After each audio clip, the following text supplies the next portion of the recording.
Hi, shortened guys. Mother from Australia, thank you so much. Mina, thank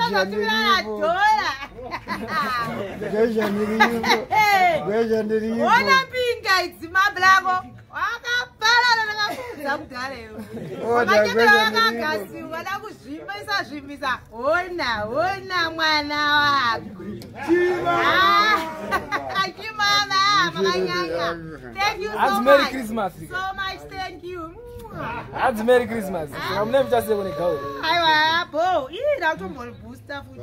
Oh, I'm scared about Christmas. I can't do what you got 10. We are go back to school by Christmas. I don't play. One of my best of 40 at Zimbabwe. No more go at 10. My one, 6 coats. I don't want to be not see what I'm fire. Just about Christmas. You told me not 10.